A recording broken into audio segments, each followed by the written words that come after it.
Welcome to the Greater Than Business podcast, where it's all about creating an amazingly successful business without sacrificing your quality of life, because life should be greater than business. And now, here is your host, Courtney Bedore.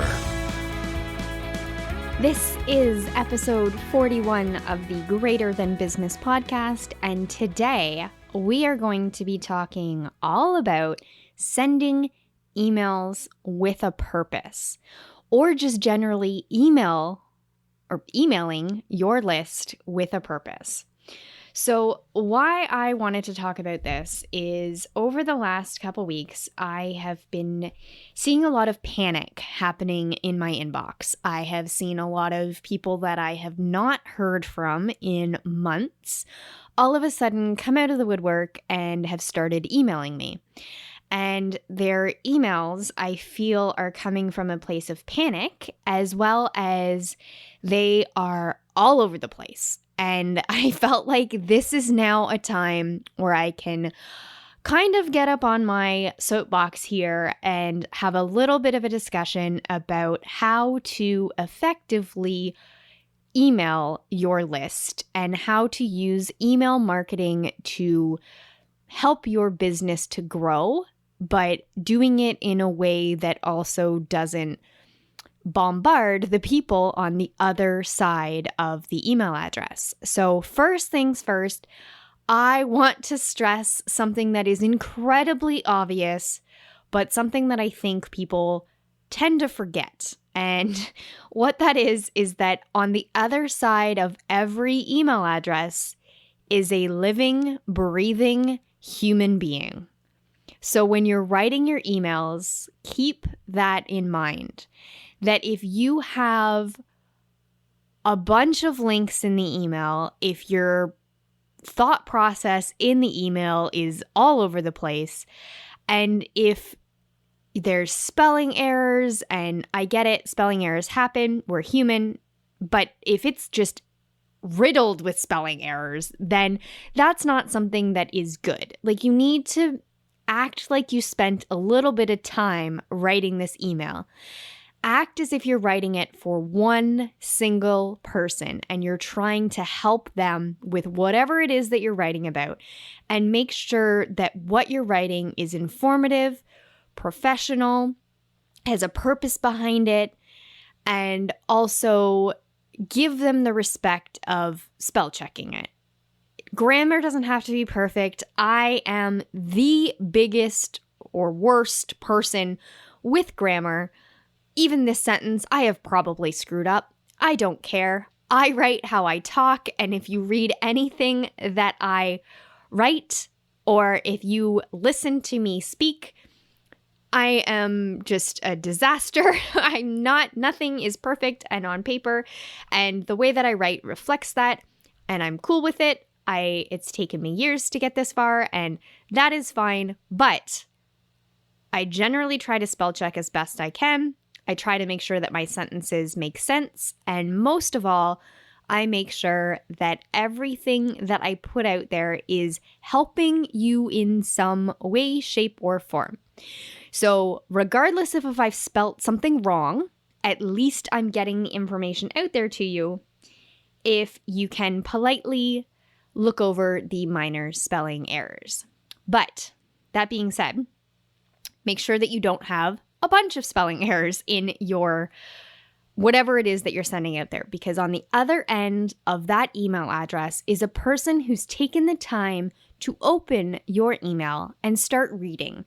And we want to show them that same level of respect that you actually did put time and effort into the email that you are sending to your person on the other end of the email address that they have given you.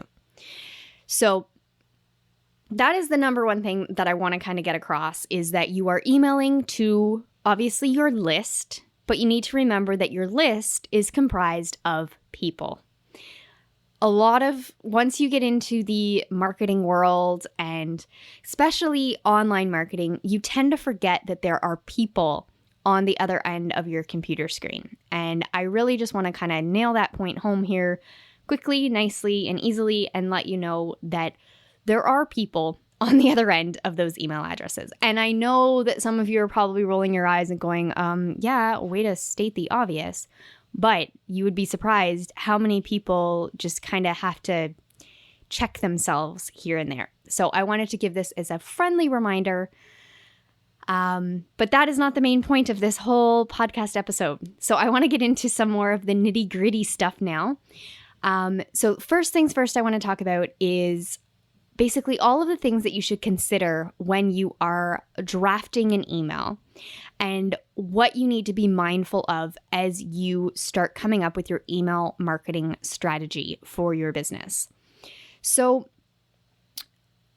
what I want to talk about first is obviously the first thing that people see when you send an email, and that is the subject line and also who it is being sent from. So firstly, I want to make sure that in your CRM that you have one email address that all of your emails are coming from. So it should be a generic one where the replies will go to obviously one inbox that is monitored, because people will hit reply to those emails, and that is how they're going to communicate with you. And you need to make sure that that email reply goes somewhere. So use a dedicated domain and make sure that the name is something professional so that when it pops up in an inbox, it says it's coming from Flow Automation. And the email address is flow@flowautomationinc.com. So that would be my one domain that I send and communicate from. It is also the one that if you reply, I will reply to you from it. So it builds up that engagement and it helps with deliverability, which obviously we spoke about in episode 8. And if you have not listened to that, I highly suggest going there. And you can find that episode at greaterthanbusiness.com/008. So that's email deliverability. It gets into deeper issues on getting in inboxes, but the biggest thing I want to say is make sure that you have a professional name that it is sending from. Make sure that it is sending from one domain, and make sure that that domain is the one that you would use to communicate with your audience as well. So in my case, it is flow@flowautomationinc.com. And my name when I send you any emails should pop up as Flow Automation. So make sure that you have those things set in your CRM first. And then the next thing that they're going to see is the subject line. And you want to make sure that your subject line is encouraging people to open. Make sure that your subject line is different across all of your marketing. So don't use a generic subject line such as thank you, because what's going to happen is if you have sent any other email to this person with that subject line, even though it's a completely different email, sometimes, most of the time in Gmail, what happens is that people or the emails actually get threaded. So if I sent you an email a year and a half ago with a subject line that says hi, and then yesterday I sent you the same email that says hi, totally different content in the email itself, but sometimes Gmail and other services like that will actually thread the emails, and they might not actually put it at the top of your inbox. They might bury it in your inbox or put it in a filter where that other email has already been filtered. So you want to make sure that you are changing your subject lines, making them informative, but also click-worthy. So descriptive, informative, click-worthy, but not clickbait, just click-worthy. So give them a little bit of a tease as to why they want to open your email. Make sure that it's unique and you've never used the subject line before, and also make sure that it isn't misleading and makes them actually want to read what's inside. Now, if someone doesn't open your email based upon that information, then it just means that they might not have had time to do it, or it might not have been a topic that they were interested in. So don't be offended by that. Don't get discouraged. Write a new one and send it along. And then maybe that might be something that that person on the other end will open.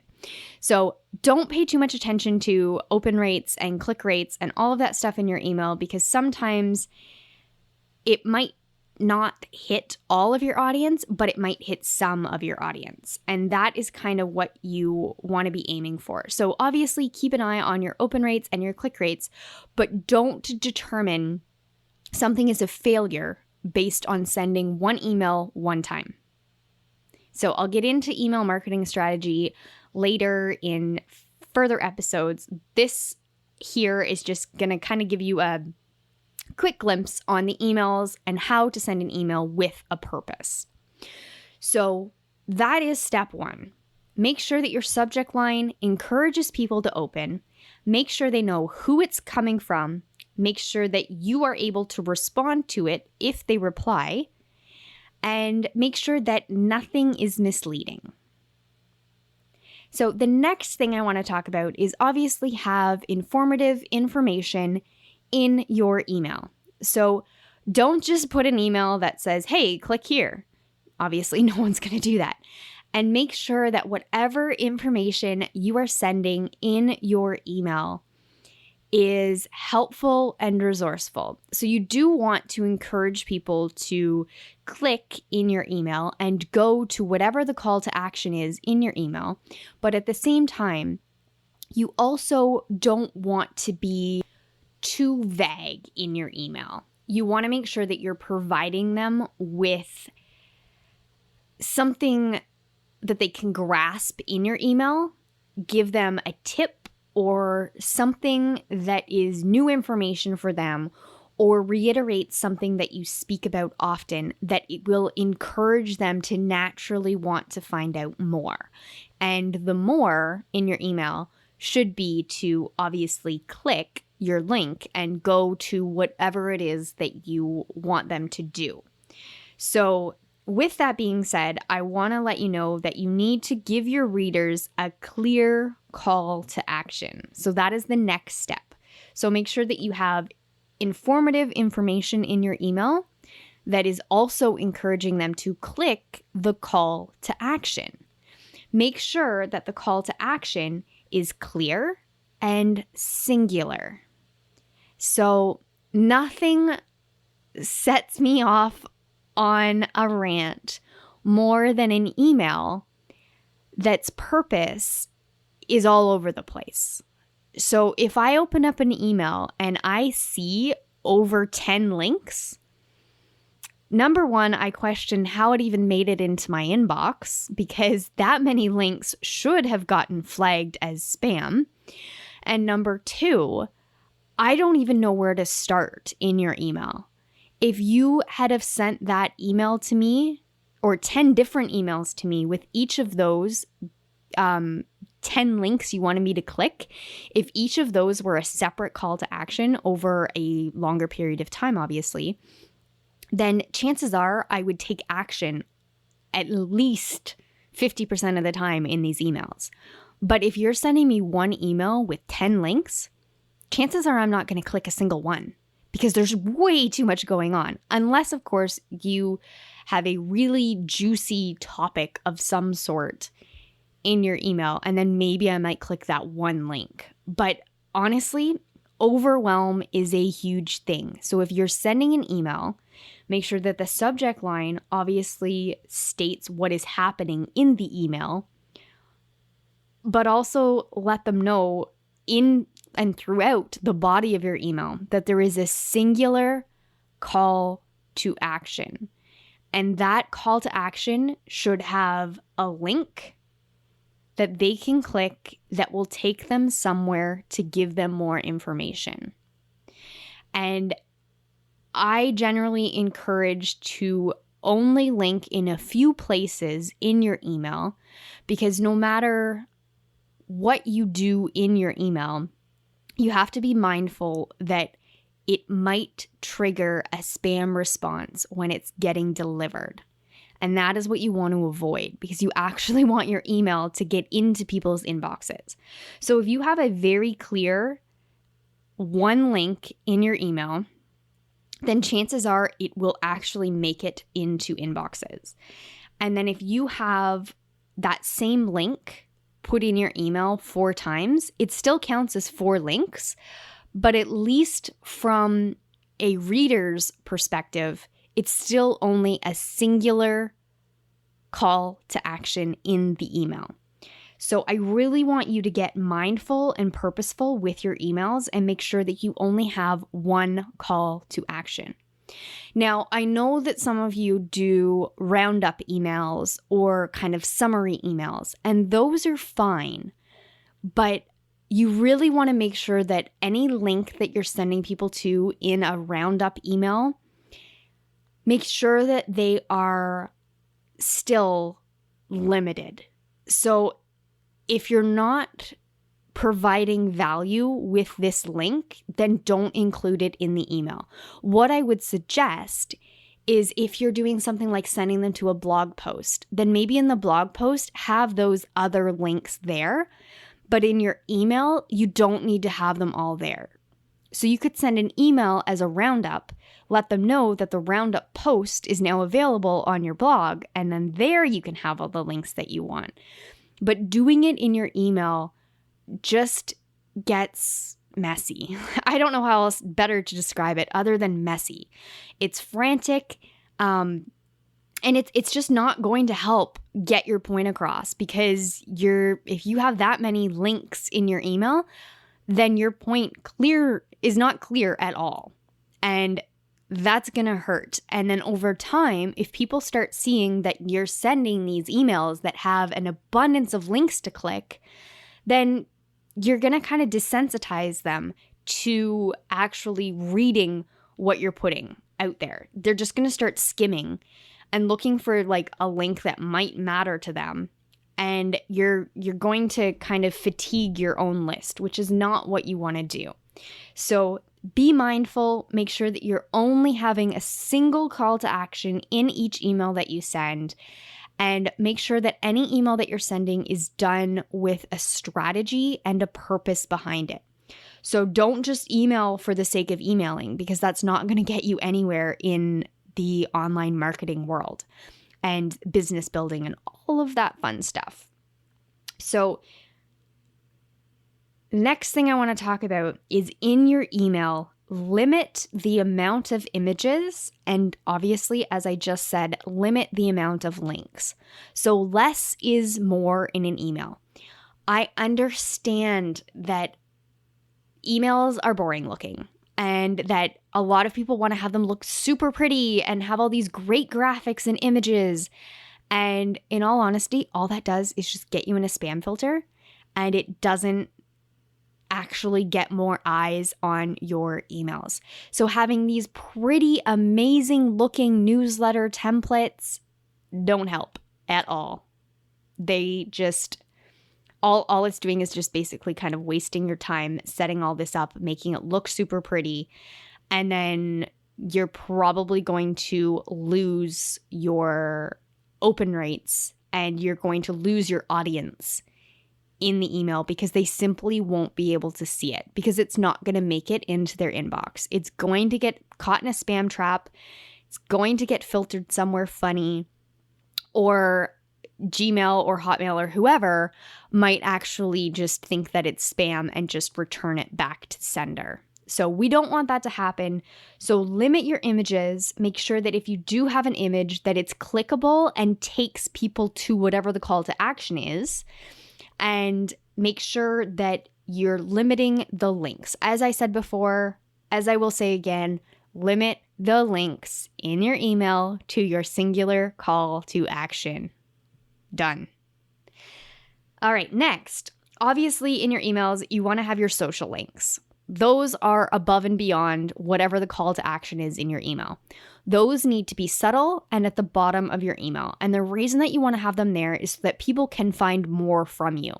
So if they do read your email, they go to your blog post or whatever it is that you're sending them and they really, really like it, make sure that it gives them a place to go find more from you. And chances are that is your social media accounts. So link whichever ones you want at the bottom that are the best for your business and have them down there. And in all honesty, a lot of people may not click those links, but having them there is essential to your business growth and development, as well as just to get people to start following you across multiple platforms and not just having them only be on your list or only in your Facebook page or group or whatever. So you want to make sure that you are including those social links so that they see where they can find you if they want to communicate further. So those should never, ever, ever be your singular call to action, unless, of course, your email is about your social media accounts. But you want to make sure that you have them there subtly, but just for those people that do want to find more from you, because they will not be able to find you if you don't tell them where you are. The other thing that you need to have in any email that you send is an unsubscribe link. So I could go on a huge rant about all of the laws for email marketing specific to each region, but we're not going to do that right now. This is not the time nor the place. But I do want to tell you that you legally have to have an unsubscribe link at the bottom of your email. Most reputable services, such as Infusionsoft, have that ability at the bottom of the email. It's automatically there. It comes along with your business address as well at the bottom. That is for compliance reasons. That has to be there as well. And those two things must be at the bottom of every email that you send. Every mass email that you send to your list. If you're sending a one-off email from your personal account to one person, then obviously you don't need to have that at the bottom. But you need to make sure that people know that if you are mailing because they are part of your list, that they have the ability to unsubscribe at any time. So I've also heard in a few different places to not have the word unsubscribe actually in your email, but you can say something like to be removed from our list. So some places will allow you to change that verbiage at the bottom. But for this, let's just say, keep it simple, have an unsubscribe link at the bottom, and that is good enough for now. Eventually, I may talk about some advanced strategies on that, but if you have any questions, just reach out to me. By now, you all know my email address, and I will share it at the end of this episode, but I want to just encourage you to make sure that you are complying with whatever regulations you need to for having an online business that is using email marketing. So the last thing that I want to say about emailing with a purpose is make sure that every single email that you send is branded. So if you have specific brand colors, the way that your brand images look, if you have specific text and type and font and size and link color and all of that stuff that you use on a day-to-day basis on your website, make sure that that carries over to your emails. Make sure that you have your logo. If you want, you can have it at the top or the bottom, small, big, large, whatever. Just remember it does count as an image, but you want to make sure that you do have your logo there so that people know kind of who you are. And that will build up brand recognition. It's going to build up the know, like, and trust factor. And it's also going to limit the confusion of people that might open your email and be like, whoa, wait, who's this again? And then when they see the logo, they might go, oh yeah, okay, I do know how that is. And obviously, if you are then clicking or telling people to click in a call to action to go to your website, and then your website looks drastically different than the branding of your email, then it's going to feel spammy, and it might actually feel like they might have landed in the wrong spot. So you might lose people after the click, and that is not what you want to do. You want to make sure that everything that you're putting out there is branded to your business. Make it look and feel professional or fun, like whatever your brand is of your business, but just make sure that being professional from a sense is making sure that you have everything branded. It doesn't mean that you need to be like stuck up and professional sounding in everything that you do. If your brand is quirky and fun and out there and amazing, then just make sure that everything that you put out there aligns with that in a professional way. So those are my steps for emailing with a purpose. That is all I wanted to talk about today. I just wanted to make sure that you are thinking more so about what you're sending, what you're putting out there, and making sure that it's purposeful and that you're going to end up getting the maximum amount of results from the effort that you are putting out there. So you want to make sure that you're getting in inboxes. You want to make sure that you are doing it with a purpose, and then also making sure that the readers on the other side of your emails are getting the value that you want them to receive. And if you're giving them too much, then overwhelm will come into place and you're not serving them anymore. So we want to make sure that you're doing everything with a purpose and that it's all coming from a place of service, because the best way to build up your sales and get more customers, get more clients, get more income is always be doing things that are of service to your ideal clients. So that's it for today. As always, if you have any questions, I'm an email away, flow@flowautomationinc.com. I can't wait to talk to you guys again next week, where I am going to be talking all about how to manage a team remotely. So that's going to be exciting, and I can't wait to share that with you. So until then, I hope you're having a great week, and we'll talk soon. Thanks for listening to the Greater Than Business podcast at www.greaterthanbusiness.com.